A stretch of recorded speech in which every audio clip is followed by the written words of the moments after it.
खुलुमबाय आं गिबियावनो बिटिआरबासि आरो आसामबासि गासैबो रायजो राजानो आरो गोबां गुबुन गुबुन दोल संगठननि दैदेनगिरिनो सोलिबाय थानाय दुर्गा फुजा बा दुर्गा उत्सबनि सिबिनाय आरो खुलुमनायखौ जासिहरबाय आरो मिजिंथिदों बे दुर्गा देबीनि जि शक्ति बे शक्तिनि गेजेरजों गाज्रि शक्तिया जोंनि समाजनिफ्राय जोंनि ओनसोलनिफ्राय जोबस्रांगोन आरो मोजां साननाय हनायजों जों जोंनि ओनसोलखौ खौसेथियै जों जौगानाय दिगजों जोङो लांनो हागोन आं बेखौ बयनिसिमबो खुलुमनाय आरो सिबिनायनि गेजेरजों हामलायथिखौ बावहरबाय। दिनै भेरगाव समस्तिनि सिङाव थानाय 2 नं पुरनि भेरगाव बेवहाय दिनैनिफ्राय 70 बोसोरनि सिगांनिफ्राय दुर्गा फुजाखौ बे फालियो रायजोआ। दिनै बिथांमोना गोबां नाजानायनि गेजेरजों आरो जोंनि एसे अनसुंथाइ आरो मददथिनि गेजेरजों खनसेयावनो शिब आरो दुर्गा बिनि मन्दिरखौ बिथांमोना बानायनो हाबाय आरो बानायनायनि थाखाय बेखेवनो थाखाय खावलायनाय लेखा जों दिनै बेखेवनानै होबाय। आङो मिजिंथिगोन बे थानसालियाव जोंनि गोबां गुबुन गुबुन जायगानि सिबियारिफोराबो फैगोन आरो बे गामिनि रायजो राजाफ्राबो मोजाङैनो फैबाय थानाय समाव दुर्गा फुजाजों लोगोसे गुबुन गुबुन फोरबोखौ बाहाय मोजाङैनो फालिलांनो हागोन।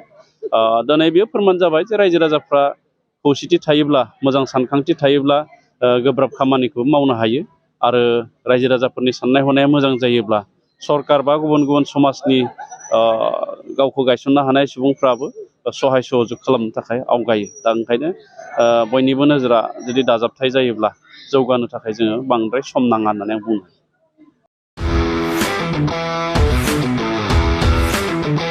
गोजोनथाव खौरां टिभिएसनि गारि लानो गोसो गुदुं जानाय सुबुंफोरनि थाखाय मोनसे गोजोनथाव खौरां।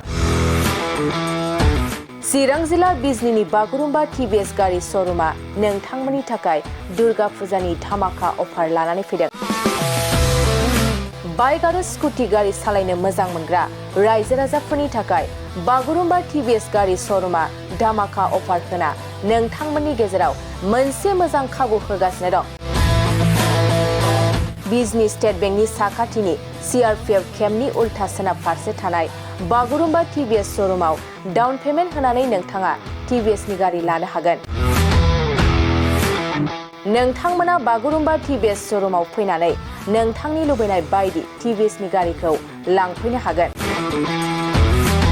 टिभिएसनि गारि सालायनो मोजां मोनग्रा रायजो राजाफोरनि थाखाय बागुरुम्बा टिभिएस श'रुमा बेनि अनगायैबो गोबां मोजां अफार लाबोदों। बेफोर अफारफ्रानो जाबाय जेरै गंनै हेलमेट फ्रि, फुल टिंकि पेट्रल फ्रि एसर गिफ्ट आरो टिभिएस कम्पानिनि गासैबो मडेलनि एक्सचेन्जनि खाबुआ एभेलेबल जागोन। आरोबाव गुबुन मोनसे मोजां खाबुआ जादों फाइनान्स लागिरिफ्रा डाउन पेमेन्ट होनानै खम बेसेनाव टिभिएस कम्पानिनि गारिखौ लानो हागोन। लोगोसे आबुङै मिन्थिनो आरो बुकिं खालामनो थाखाय 7002132259 एबा 8638131734 जानबुं नम्बराव कल खालामना खौरां लानो हागोन।